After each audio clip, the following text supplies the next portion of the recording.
We're excited to have with us Brad Owens.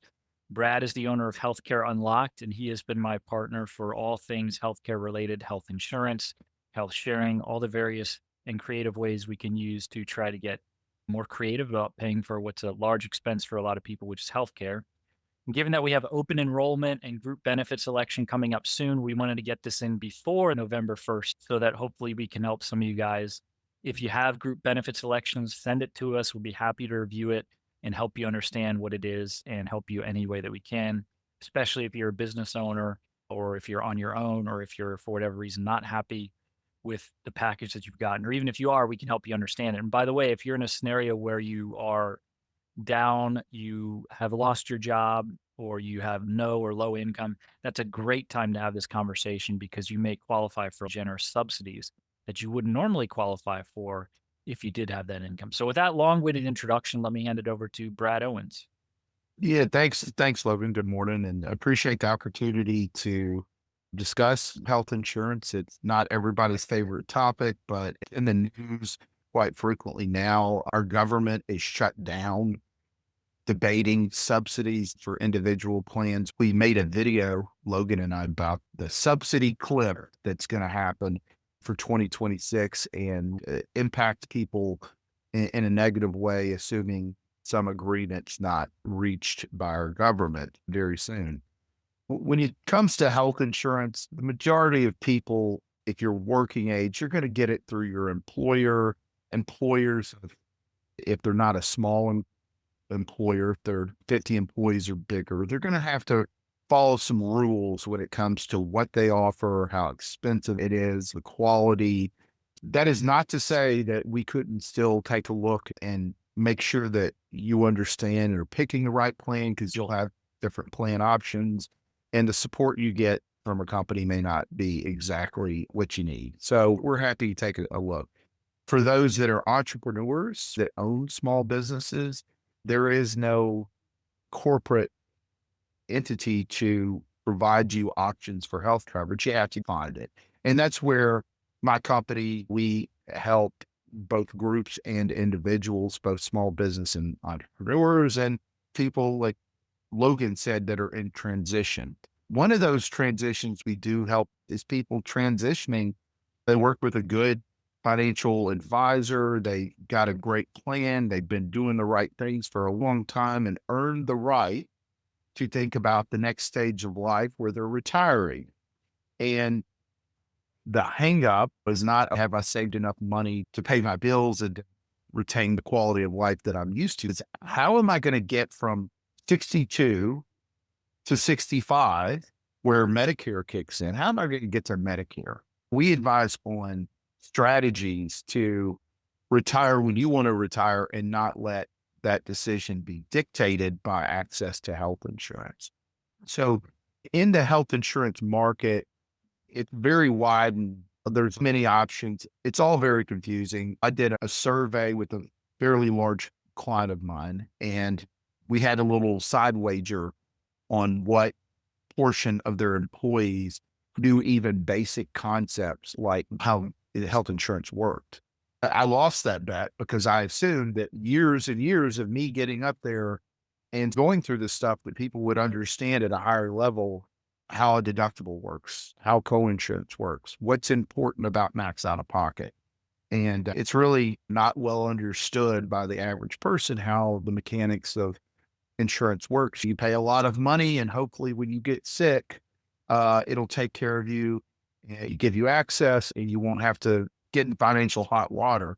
The point of insurance in general is to financially protect, especially is so you can get sick and not go broke. So that whatever you saved and built, if there were no insurance and everybody's self-insured, that would be a dangerous place because there are many things out there today as far as cancer and medications that cost significant money and would cripple even wealthy individuals financially.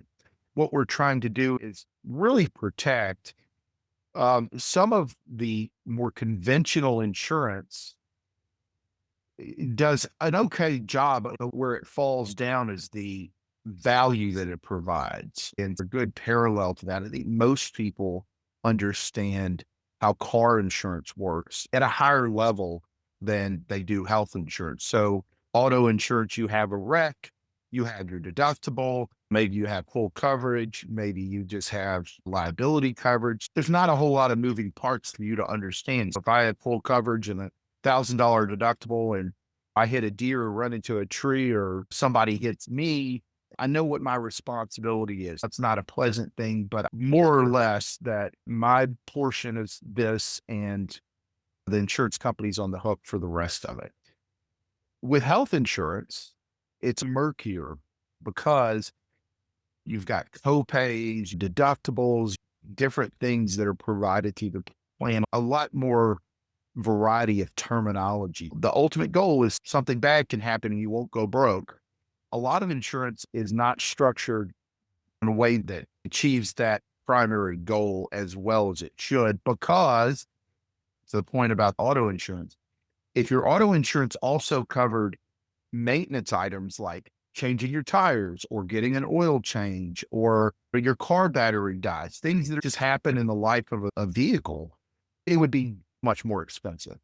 And so health insurance does all those things. And so people sometimes think, oh, the quality of health insurance is dependent on if I can have very inexpensive access to doctors, or I can get this medication for nearly free, or those sorts of things. But a lot of times they don't realize they're paying very dearly for that extra.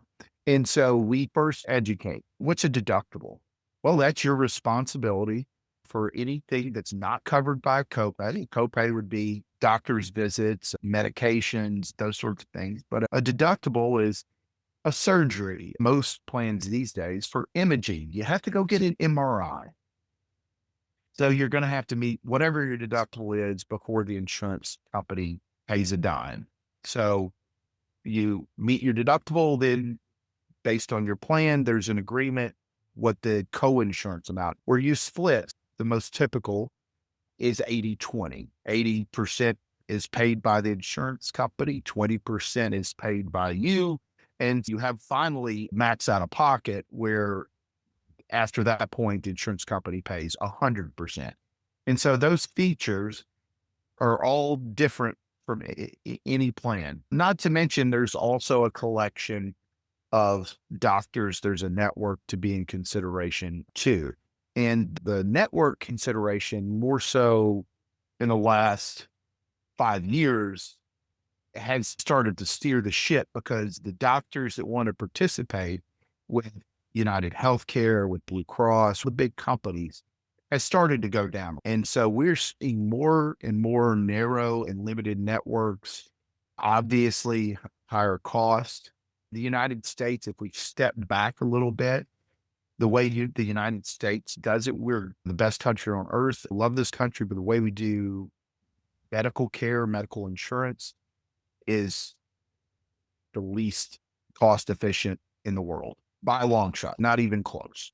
17% of our GDP is spent on medical care, and 20% of that is spent in the last 6 months of your life. So chronic diseases, what's it all buying? 17% of by far the largest economy of the world. What is that getting us? You would think we'd all be as lean and mean as Logan, able to live high quality, healthy lives. And we're finding that's not the case, because the priorities, the education there, and it's not just here's how insurance work. It's beyond that, getting to the core of how to live a healthy life. You will not necessarily need that. And I run into that much more on group plans, where if the employer is footing the majority of the cost, there's an incentive for the employer to keep people healthy, to have wellness on the top of their mind, to have programs to incentivize people to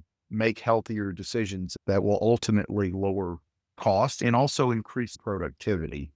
Health insurance, I refer to it as the most traditional of economic things, where it's a dismal science, which that's the name for economics, the dismal science. And it is dismal because there's so many competing interests that have layered complexity over complexity on top of it. And as I mentioned earlier, Our government is shut down right now debating how 25 million people will get their health insurance paid for. And if nothing happens, we spoke about this in a video that you can watch if you're interested, but that 5 million people are going to lose coverage. But even in a country our size, the impacts are going to be felt everywhere. And it's likely not going to be a good thing. Let me wrap it up. There are emerging options that go out of the mainstream, and our name, Healthcare Unlocked, just is basically we unlock the entire box. It is not just straight United Healthcare or Blue Cross, Coke or Pepsi. Those decisions are going in the rear view as the cost of health insurance continues to exceed inflation, rises faster than inflation. And that's something that businesses are not going to be able to keep up with for much longer. And individuals without significant help from the government are not going to be able to keep up. And something's got to give. I suspect that we are within 5 years, 10 years max of a radical shift in health insurance. The numbers don't lie. It is not sustainable long term. And as it's growing faster than inflation, we are at a tipping point. And what the next step, I'm not smart enough, unfortunately. Maybe somebody out there has more view on the future than I do. I don't know what the next thing is, but it's going to change. We're at that inflection point, and it's literally crippling our country. So we offer options. We keep our hand on the pulse, the new and vet new options out there for people. We'll talk about the different categories, but there's been in the last 2 or 3 years just a wild growth of these alternative options, which right sides the coverage and provides a value that was lacking in the more conventional health insurance market. I'll take a breath there and see if there's any. Not specifically, but when he said you're 62 and you're going maybe looking up to 65 into Medicare, eventually, yeah, I need to know all that and not have that determined. Just a year telling me when I can retire and have options. Brad, are people required to participate in Medicare or are there other options? They're not required, but the options post 65, if you're eligible for Medicare and you don't take it, it's almost zero. It is the only game in town, practically speaking, if you're So, 65. so the option would be you'd be a self-pay cash patient, basically. That's right. That's right. And even some of the med shares, they have a requirement. They will not, over 65, you have to be enrolled in at least Medicare A and B to participate in those. And there's very few that have coverage past 65. And Medicare, people that have not had firsthand experience with it, I'm going to say something a little bit controversial, but I think that's the place that the government actually does an okay job is Medicare.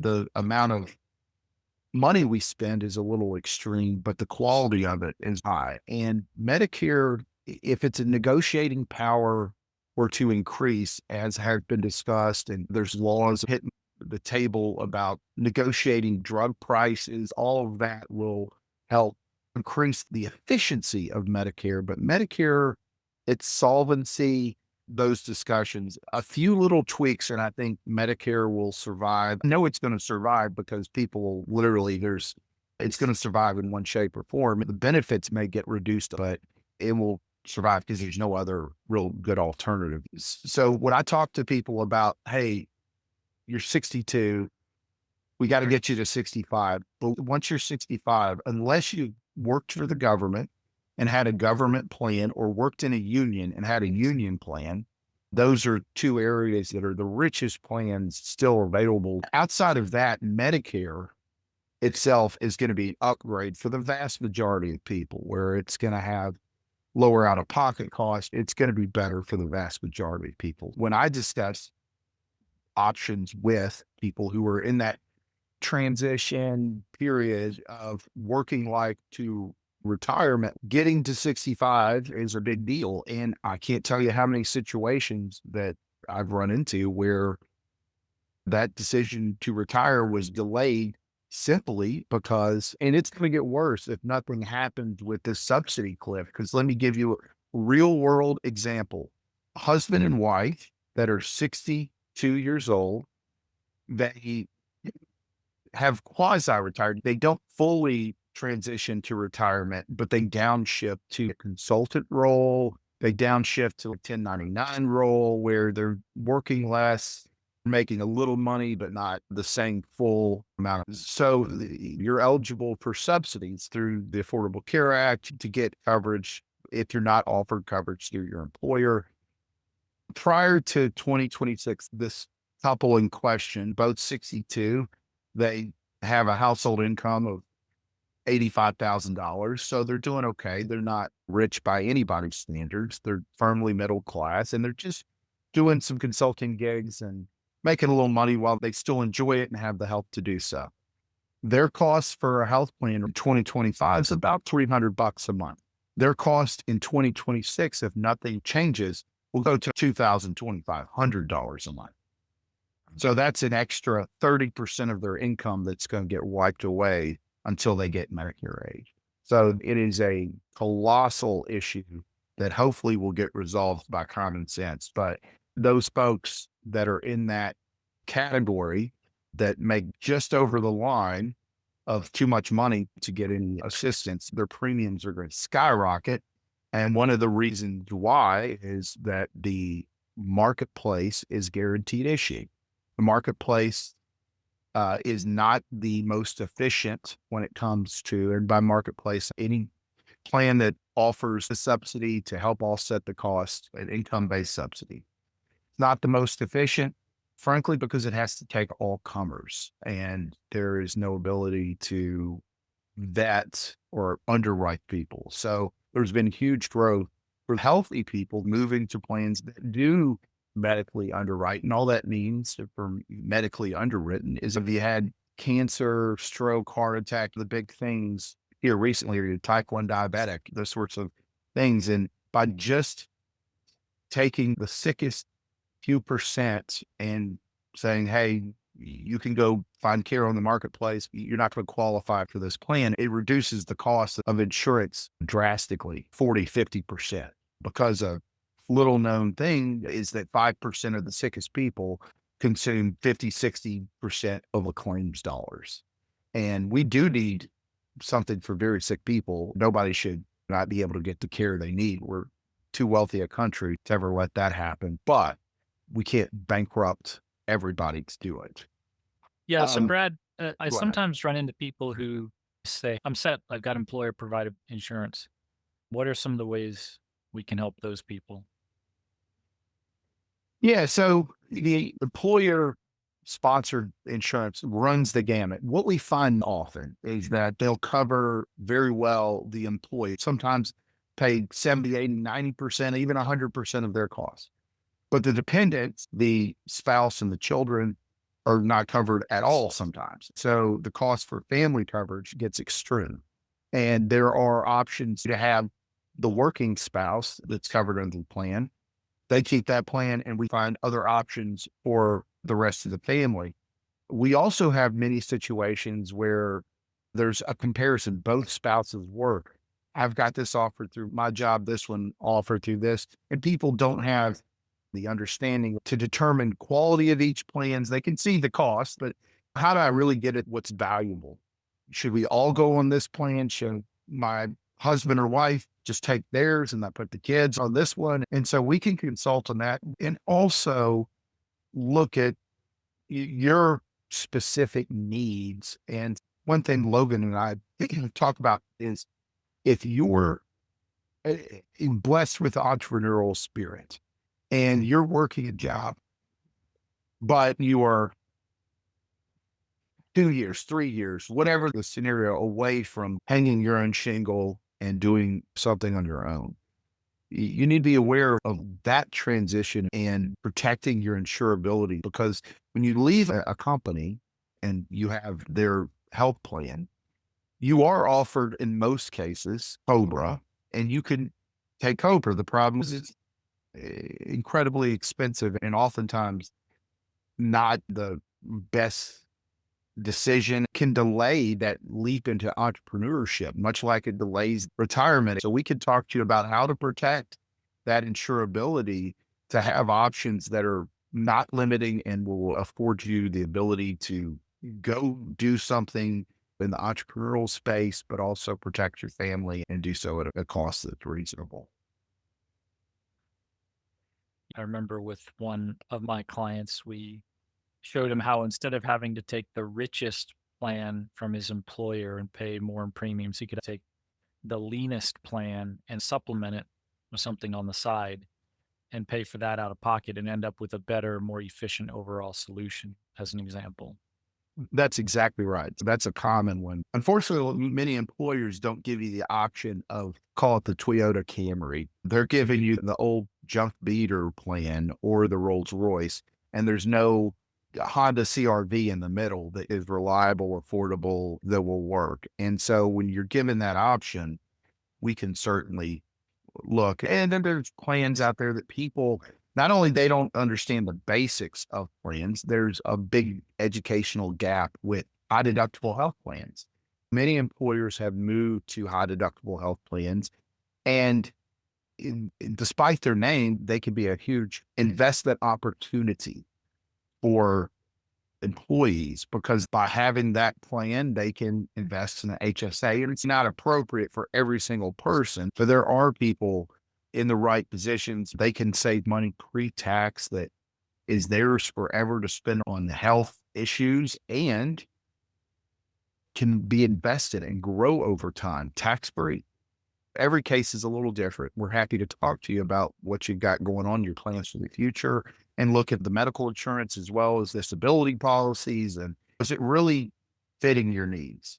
Yeah, absolutely. You've broken this down before in terms of the overall framework to make decisions for paying for healthcare, because I want people to think broader than health insurance. We always got to think big picture because when you think in terms of health insurance, you're limiting yourself.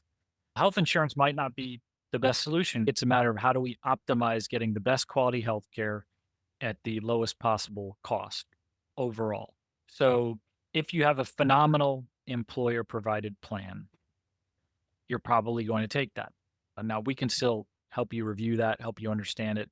And there might be some scenarios where you want to do some other things, just depending on what your future plans are. And then on the flip side, if you're in a position where you qualify for a subsidy, that's where I've seen Brad really help people where they qualified for a lot more in subsidies than they thought based on their income, the size of your household, and the state where you live in. We have gotten people zero cost plans because they were fully subsidized.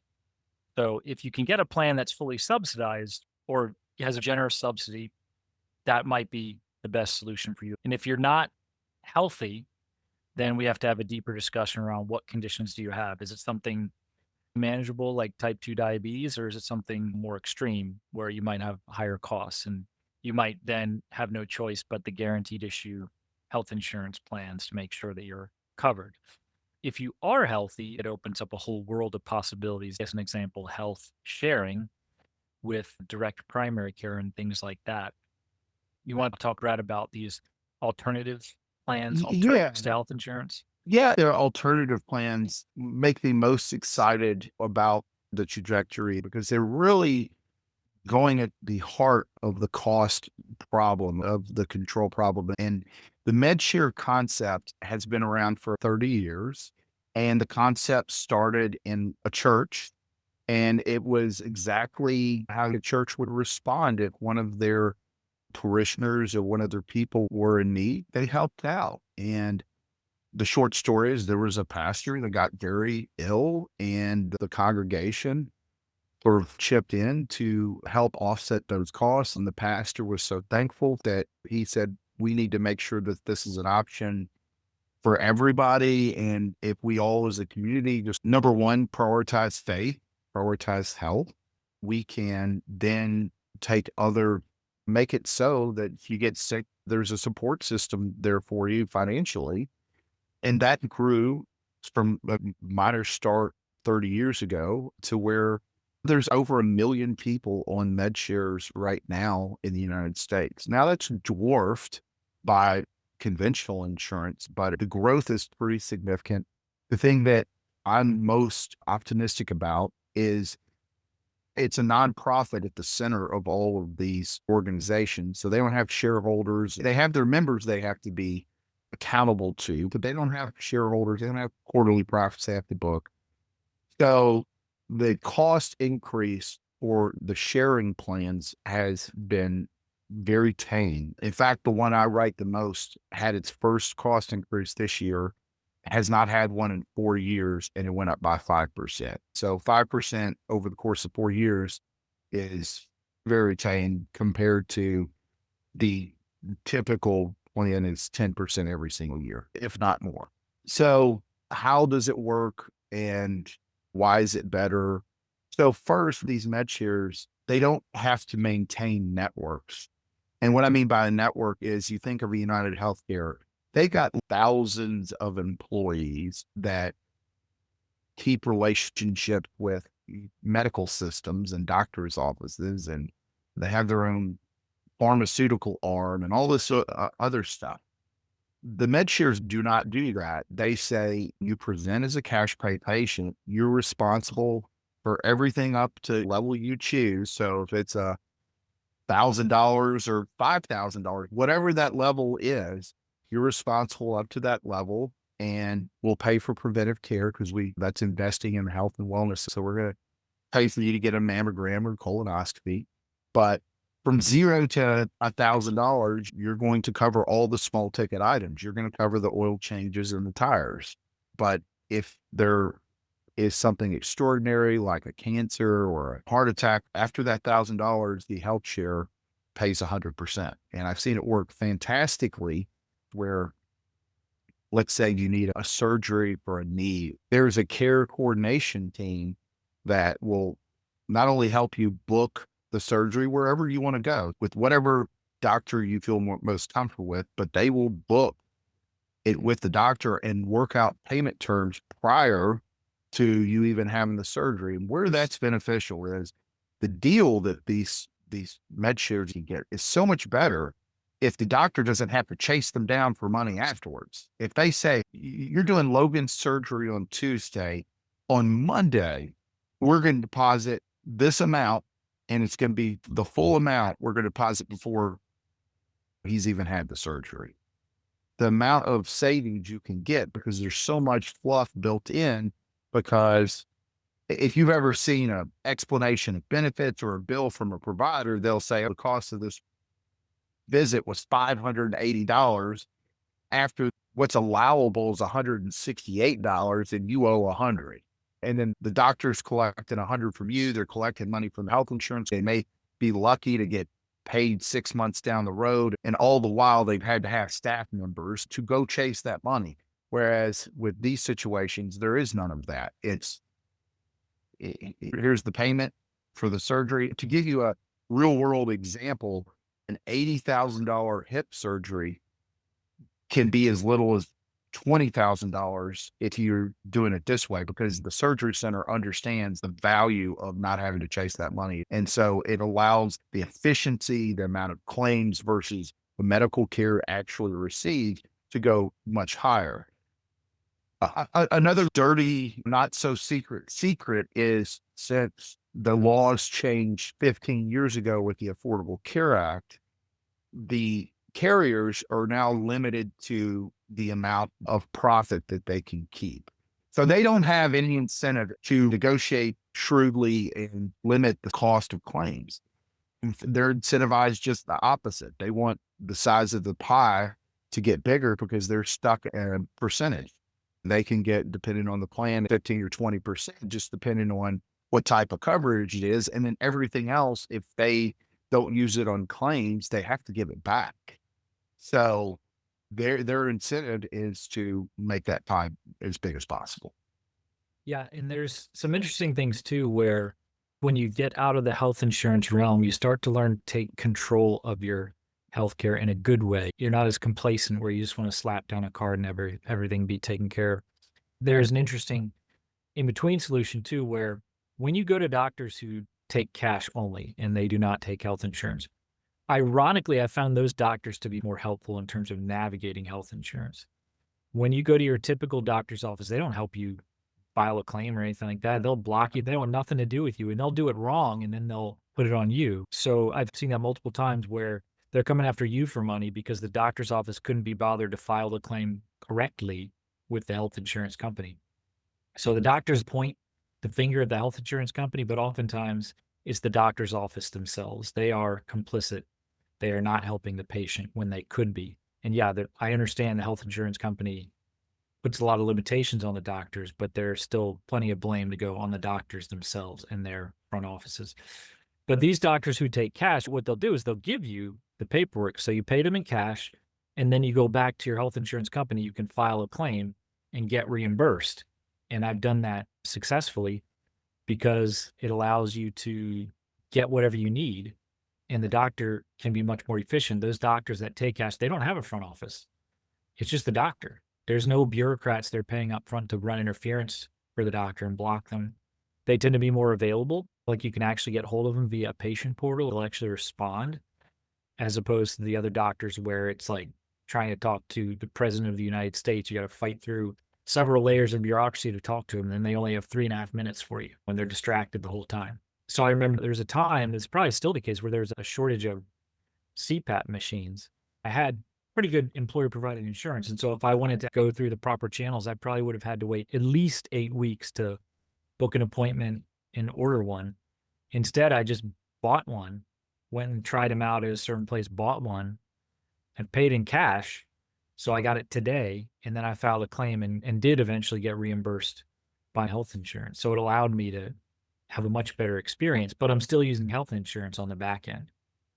So there can be a way to get the best of both worlds. And I'll use you as a thought process. So let's say, Logan, you come to me and ask, can you help me consider my options? And the first thing I'm going to look for is there outside money? Is there some entity that can help you pay for your coverage? Because before I ask you about health or needs or any of that, I'm going to ask you, and those two major entities would be either you qualify for a subsidy on the marketplace or you have an employer sponsored plan where they're covering the majority of the cost.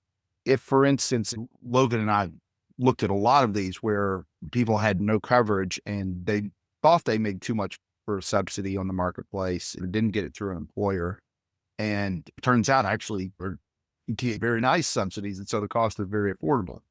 So if you're not able to get it through work and you make too much to qualify for a subsidy, then we'll go through the next layer. And that is what is right for you? What are your health needs? And what could you be a candidate for? And then your general financial standing, because for instance, there are of the sharing type plans, and there's a crowdsourced version of that, a similar concept, not exactly the same, where you cover the first 15,000. So it's basically as catastrophic a plan as you can get. And you cover the first 15,000. And this is way beyond the typical. The typical is 500 is what you're responsible for, 1,000 or 2,500 or 5,000. But there's one that's 15,000. And you're like, wow, that's a lot of risk. Who would take that? Candidly speaking, in the future, probably my family will take that just because the savings on the premium will incentivize us to self-insure a higher amount, but that's not going to be a fit for everybody. So there may be some people that I'm in really good health but I don't have, a huge amount of savings. So what we try to do is narrow down the options, what's inappropriate, and then narrow it down to a handful of options that may be the most appropriate. And then we can drill down on those and find one that really truly fits. And when it comes to out-of-pocket costs, it's important to keep in mind that when you're paying cash out of pocket, you'll pay a lot less. That's important. Because when people see that $15,000 number and think about health sharing, they're worried because it doesn't quote unquote cover everything the way a health insurance plan would. So generally speaking, when you move into an alternative plan, your out-of-pocket costs might be higher, but you're paying a lot less in premiums. It's not technically a premium. But now you're paying the cash price, which will be, without even negotiating it, be at least 40% less than an insurance price. So it's important to keep that in mind because people are nervous about, I don't want to pay out of pocket. When you see what the prices are, when you remove insurance from the equation, then you might not be so worried about paying out of pocket. Yeah, I think there is a stigma. It's not a real stigma that people think if I don't have the backing of this major national carrier, United Healthcare, whatever card, then the doctor won't want to deal with me because they only want to deal with people covered by major national insurance. And it couldn't be further from the truth.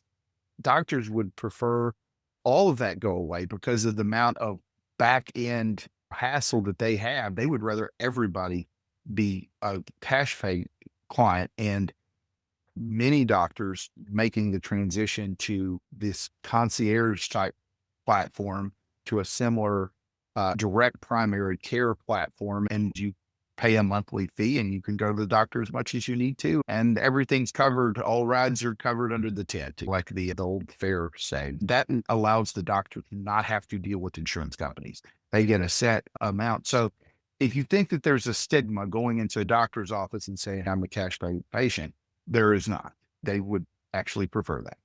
And I haven't found a doctor yet. Maybe Logan, you have. I haven't found one yet that said, no, I don't want to take cash.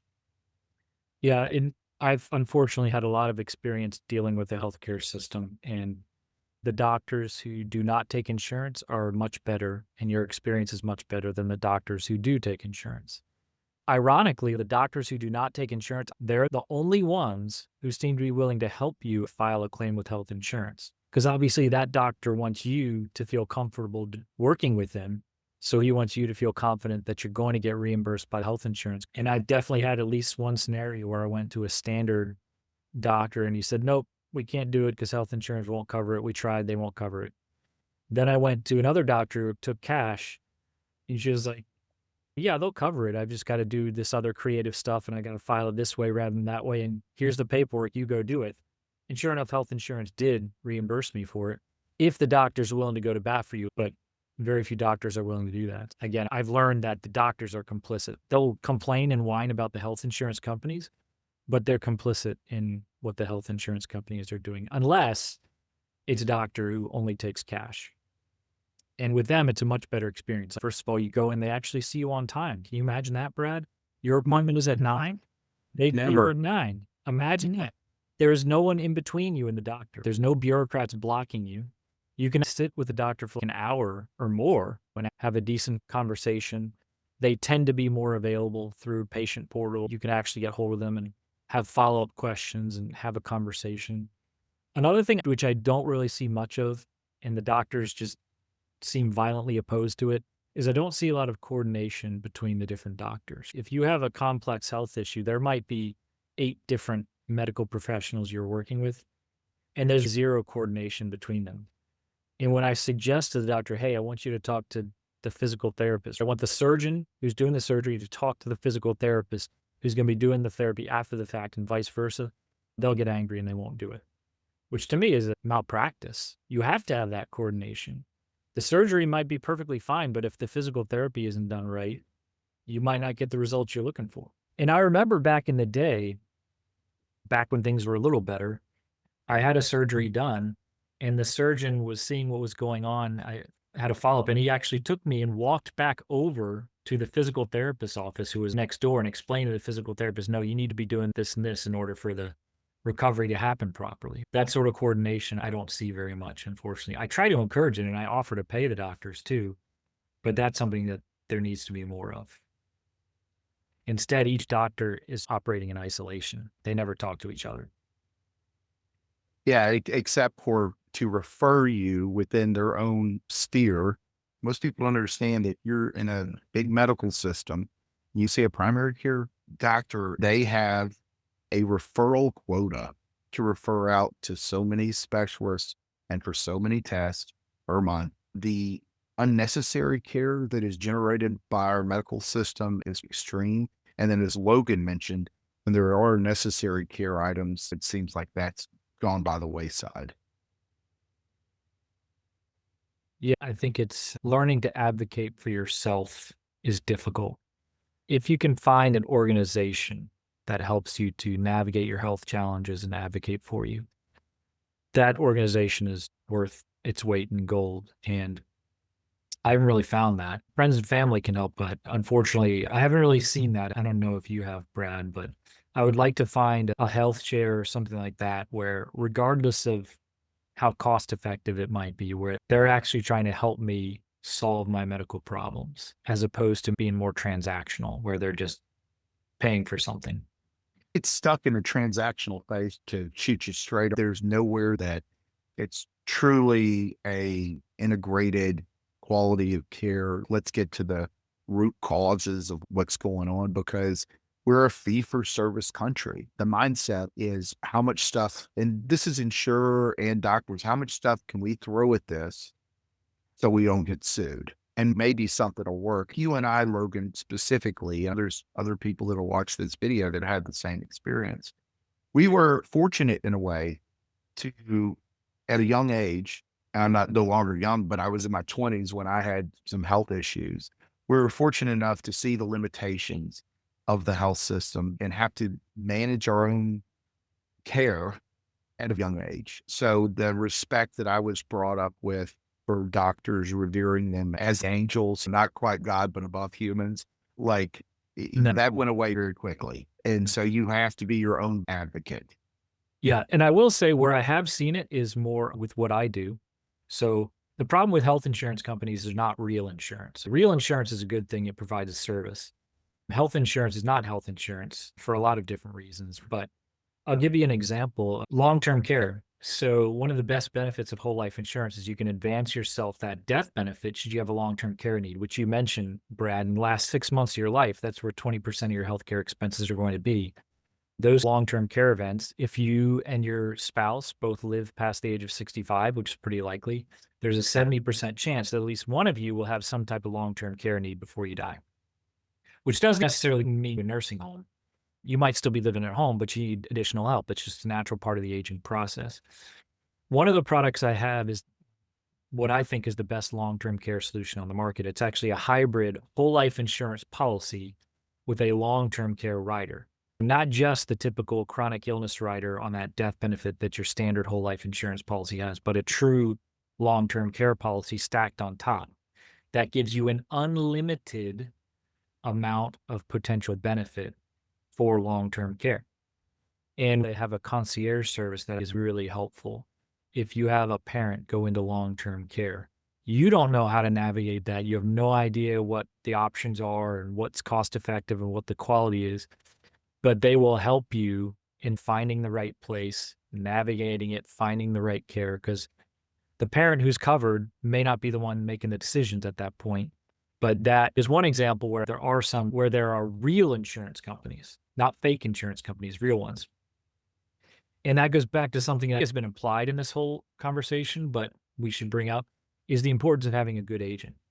People are too focused on the product. It should be health insurance or health sharing. Should I go with the platinum plan or the basic plan? Wait a minute, back up. Why are you navigating that by yourself? You're not the expert. Why don't you bring on board an expert? You're paying for that commission anyway. Doesn't matter whether you actually have an agent you've ever spoken to. That commission is getting paid to someone.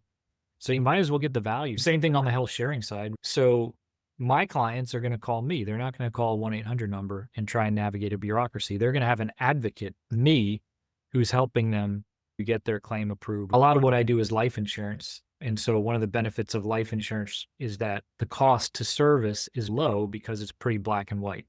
We pay on death, and that's pretty easy to establish. There's not a lot complex about it. Same thing with long-term care, actually. It's a pretty standard definition, and you just need to get a doctor to sign a one-page form, and it's done. One of the reasons why people end up with suboptimal decisions and a lot of stress is because they don't seek help from an expert. They try and navigate it themselves. Schedule time with Brad or myself, and we can help you navigate this maze. Now you've got a whole team behind you because it's not going to be just me. I'm not the expert in everything. Neither is Brad, but we have resources at the insurance companies and elsewhere that the average person just doesn't have access to, where we can help you get the best option and to get much better outcomes than if you're trying to advocate for yourself. Yeah. And along that line is just having talked to somebody that has been doing this for 20 years, you can have peace of mind. A lot of times people will make the right decision, maybe by accident, maybe they're a good judge, but not be confident that they've made the best decision. And if you talk to one of us, then you can have that assuredness that, hey, somebody with a long track record has taken a look at this and we're in the right place. And these are the things that we need to be aware of. If they change, then maybe we need to change our thinking. But yeah, I think peace of mind as far as the decision-making process, because I'll give you a personal example. I love my wife dearly. My wife is an overthinker, and an audible calls, I call them audibles. She'll be convinced of one way and then like some new piece of information, and then she'll change her mind and then change it back. And I think that's a way to get to a good answer. However, if you had a person that was an expert in whatever field, and I stay in my lane and try to be an expert in health insurance, so I certainly don't know it all. You ask me about whole life or long-term care, that's a Logan question. But having somebody that has been doing this a while and can put your mind at ease will reduce the amount of thinking about it after you've made a decision. And thinking big picture, because people think health insurance equals healthcare. No, that's one potential thing you could use to address the general question, which is how do I get the best quality healthcare for me and my family at the best possible cost? So we can layer things. As an example, Brad, you mentioned that $15,000 plan. One thing you can do is very inexpensively get a critical illness policy with a $15,000 benefit. These are real insurance plans that are indemnity based, meaning there's no wrangling over what kind of health care you want to get. You do whatever you want. They don't care. They're just paying you $15,000 if you meet certain criteria. So you could sign up for that health share plan with a $15,000 member commitment, and then very inexpensively get a critical illness policy that will pay you $15,000 if you have heart attack, stroke, cancer, the number of things. And now you've just covered yourself completely between those two very inexpensive plans. To try and get that level of coverage with standard health insurance, you'd probably have to pay a lot more, and you'd have to jump through a lot more hoops to file a claim. With the critical illness policy, it's pretty straightforward. You had a heart attack. Here's your money. But that's real insurance because they will underwrite you. They're going to see you have a history of these things. I have a person I'm talking to today that is considering options, and their family's in good health. The conventional health insurance, just the premium for mediocre plan is $40,000 a year. That is breathtaking. And that's not with hey, you can just go to the doctor for free forever. That's with a sizable deductible. So we're looking at other options that will cut that 40,000 down and more right size the plan, because if you're overpaying, these people are not too far from retirement. And so, need to preserve all that capital that they can to make sure that they have enough to live. The cost, especially if you're not getting any help through a subsidy or an employer, the cost is breathtaking. And to go back to the subsidy cliff issue where fewer people are going to be getting the help with the subsidy, that is going to be an eye opener. And paying that kind of money for a health insurance plan, and there's almost no way you win it. You're going to come out the wrong end over time. And so if you say the premium, Logan said, have a critical illness plan, I also have an accident plan. Just the stage of life I'm at, I'm more likely to fall off a ladder, or knock on wood. You can have both of those things and be relatively covered in all cases and save a tremendous amount. Yeah. And let's say you're an employer or small business owner. What are the options that you would discuss with them for providing benefits for their employees? Yeah. So let's say you start a business and you get your first dollar and then you hire your first employee, all big steps. Eventually you get to a place as a owner where one of two things starts to happen. Either you're concerned about how you're going to get health insurance if you don't already have it, but also are you able to attract and retain people? And so health plans have become a way to attract people. And now it's really, you have to offer decent benefits, especially if I talk to so many employers. Yeah, we're having a hard time. The cost of offering coverage is too high. It's okay. Who are your highest performing employees, and how do you get more of those employees? Because presumably that will help your business grow. And the highest value employees have families, have responsibilities outside of work. How do you help them. And so some of the strategies we have, whether it's group health plans, whether it's group med share plans that can be offered, there are individual coverage options where in a tax advantaged way, you're able to give your employees money to find their own coverage and get assistance from our organization to help each employee.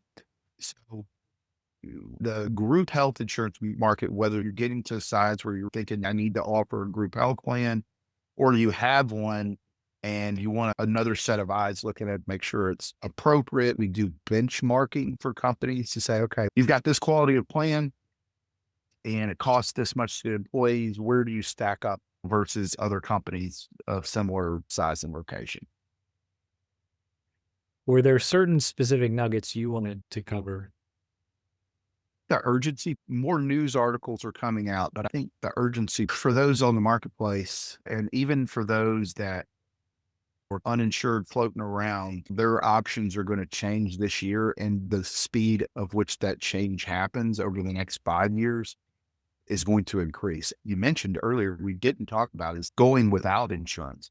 Yeah, And let's talk about that. Yeah. yeah, since there is no longer a requirement that or the ability for creditors to put health claims on your credit report, I think a growing amount of people are going to take the gamble and say, I'm not spending $40,000 a year.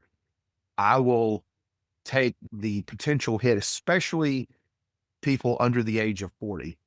Those people are going to start taking more risks and go uninsured, which I cannot argue with the reasoning. The one caveat is if you need a surgery that is not totally medically necessary, like a fix on your knee, and you don't have insurance or you don't have something backing you financially, there are some places in America that will not do that surgery unless you come up with the majority of the cost. So if it's a $50,000 surgery, they're going to ask you for $20,000 before they do it. If it's not an extremely medically necessary procedure, that would be the one thing that I would point to. I would still recommend having something, but for those who don't, I cannot argue with the logic.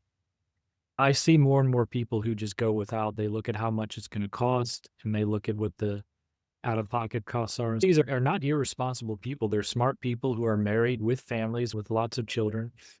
And they just say, I'm better off paying out of pocket. And they know how to negotiate that too. Not that you really have to negotiate very hard. You're going to get better prices if you pay cash. And so their costs are dramatically lower, even with pregnancy every 2 years and some minor things. They're paying with cash and they have no insurance.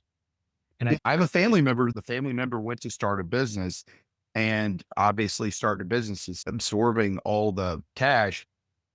He prioritized wife and child to have coverage. He is going without for the intervening period with the idea of if something happens, when I have to go to the ER and I get a $5,000 bill, I'm just going to throw it in the trash. I'm just going to deal with it or make some sort of arrangement or go with the hospital to cover that. And that is where that Crowd Health Black Swan plan that you mentioned that would cover you above $15,000 could be a good option for those people because it's very inexpensive. I believe it's $95 a month per person for that plan. And if you use my referral code, I think it's going to be $40 a month for the first 3 months. So that would just cover you in the case of a major catastrophe. And that would be affordable for lots of people so they can have something. And I think also it gets you connected to some community where they might help you find the most cost effective. Because even when you're well under the 15,000, still you can use Crowd Health's resources to negotiate, get the best price. So maybe you would have paid $1,000 out of pocket, but they help you pay $500 out of pocket on whatever health issues you're having. So they can negotiate on your behalf and potentially negotiate better.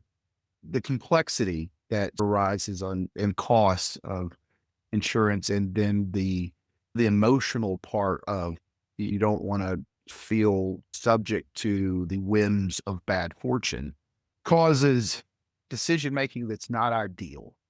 Oh, 100%. I've lived that. I'm stressed out before I even schedule. I'm like, what is this going to cost? What's the doctor going to do? And you feel powerless. You feel helpless before this massive bureaucracy that does not want to help you. Yeah, and that's right. It's designed for one thing and one thing only, and that is to extract dollars. And I would actually caveat that. I would say at the top, these people want power. They don't care about money because I firmly believe the profit motive is a good thing. You and I see it all the times in our business, Brad. The profit motive motivates people to serve their fellow man in a way they wouldn't do otherwise. So if I have some health issue and I we're need, all fighting each other to solve each other's problems. In what society, pre-capitalism, did you have people out there thinking about other people's right, problems so deeply to be able to solve other people's problems? And that's a unique right. feature of Yeah. capitalism that's very good. And the profit motive helps me. I've seen it as my business evolved. The profit motive helps me to prioritize what do my clients really want. And as they say, put your money where your mouth is. There are lots of things we might want in theory, but how do you prioritize those? That's where pricing and profit comes in. And so my services have changed. I'm providing different services because I've learned from profit signals what my customers want. And so now I'm responding to their needs, not doing what I want, not doing what I think they want, but what they're showing by their wallets they actually want. So the people who set up this whole corrupt system, they got all the money they want. They can literally print the money anytime they want. So it's more about control because if you can get control of someone's health care, you can control that person. It's very true. And if you're an organization or you have undue control over other things. And the thing I find fascinating is most of these medical systems are classified as nonprofits. And you can go do a 990 search, but I love doing 990 searches. And so every nonprofit has to file a form every year. Some small churches are excluded. Everybody else that's considered nonprofit has to file a form. And it's like their tax return, even though they don't pay taxes. It tells you where the money came from, where it was spent. If you look at a big hospital system, it's fascinating. There's one where I live that's very large that had more than 25 non-doctors, 25 administrators that made over $1 million a year and no patient serving capacity whatsoever. They gave away $600 million, essentially wrote off $600 million in services of their $3 billion that they took in. A pretty huge portion that they wrote off, and the amount that they spent on infrastructure, new buildings, it's galling. So really your dollars are being wasted through salaries, giveaways, and buildings that are not necessary. That's directly influenced. And so talking to about power, the boards of those places are making decisions that are not to do with money. So I think you're right. Yeah, the big nonprofits, we all know they're just massive corporations who get tax breaks, but they're not really nonprofit in the sense that we think of that word. When you look at the obscene amounts of money that they're making, you're absolutely right. And along those lines, because they are technically nonprofits, they're required to give financial aid. So you can apply for financial aid at any of those hospitals. And your odds of getting it are pretty good because people don't even know about it and don't go to the trouble. These hospitals don't advertise that. So nobody actually knows. And I've done that myself. Some people may not know this about me, but I was in Catholic seminary at one point. I was discerning a vocational priesthood. So I wasn't making any money and I didn't have any health insurance. And I broke a bone, had to go to a hospital to get a surgery, got the surgery done. And afterwards, I filled out their paperwork to get financial aid and they covered the whole thing. And that was me being uninsured, but I qualified for financial aid because I had no income. And even with 6-figure incomes, you can qualify for financial aids. And so because they're technically nonprofits, they're required to do that, to offer financial aid. Absolutely right. And the largesse of some of these organizations, and I definitely think it's within the mission to support the community where you can in order to not have to pay taxes. There's a trade-off there that they are supposedly making. No matter what your opinion is of doctors, hospitals, insurance companies, or our government, an additional layer of review and attention and skepticism should be applied to all. And eyes wide open with people, talk to people like us that understand the system and can help you navigate what's best for your family. Because I'm not changing it. I certainly pray about it, but there's nothing I'm going to do to change it except for help other people make better decisions. It'll be very imperfect, whatever decision we make, but of the options available to us, we can choose the best one. And a lot of it comes back to the customer and how much are you willing to do in terms of a mindset shift? Because unfortunately, as I've said before, people who complain about the whole health insurance system only have themselves to blame because there are alternatives out there, but these people are just too complacent, too set in their ways, aren't willing to go through the mindset shift, aren't willing to do additional work and really truly take responsibility for their own health care, which is why they stick with health insurance because then they don't have to do anything. When I called it a dismal business, dismal enterprise, like the dismal science of economics, is there is a scarcity. So there's three factors that everybody would love to have in their health plan: good, simple, affordable. Everybody would love those three features: that a plan is good, I understand it, and it doesn't break the bank. Unfortunately, you can only pick two. So how you prioritize those? Because if you want something that's good and affordable, you're probably going to have to learn some new things. And if you want something that is simple and affordable, likelihood it's not going to be that good. The quality is going to be wanting. Yeah, yeah. Okay, Brad, anything else you want to leave our audience with in closing? You're welcome to contact me directly. This is open enrollment time for not only employees of companies, but also individuals, and happy to have a conversation. I think you'll find the options that are out there may surprise you. We've had several people, Logan and I, that just had nothing and didn't know that they could have a health plan for as affordably as they were available. Okay, awesome. Thanks so much for your time. This has been Brad Owens of Healthcare Unlocked. Thank you, Brad. Thanks, Logan.